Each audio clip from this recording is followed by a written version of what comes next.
Hey, okay, so here's another game I thought I'd commentate, and this is kind of like a different. This is like the four-night defense, but it's also kind of like a little bit of the fried liver attack. And if you don't know what those are, that's fine. But I just kind of want to show how deadly uh, this opening really is. Um, so the game starts off. Pawn to e4. It's a very strong move.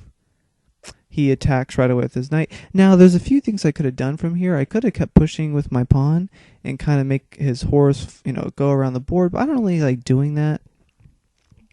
I kind of want to have this control. I don't want to have this pawn, out in the open. I mean, it would be a good idea, I guess, but, I've seen this opening before. I've played it as black myself, and I do think black has a really good chance of winning if pawn comes up here. So I didn't want to do that. So I decided to protect my pawn.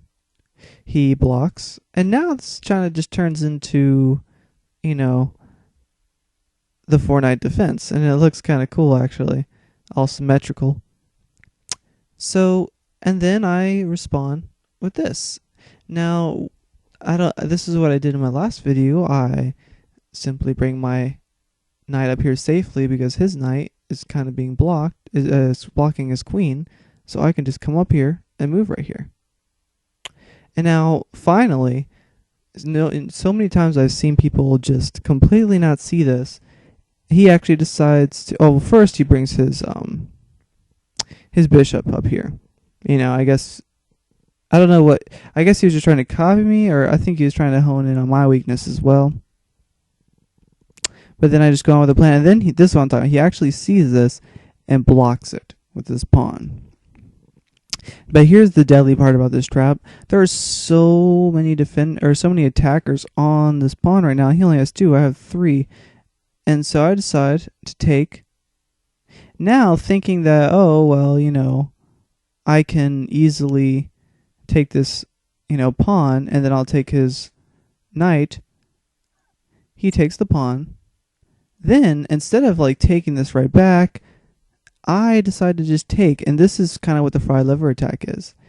Right now, he either has to lose a queen or his rook, and his only thing to really prevent this is to, he can move, or he could just take with his king. So it's kind of forcing his king to take, and he can't castle anymore.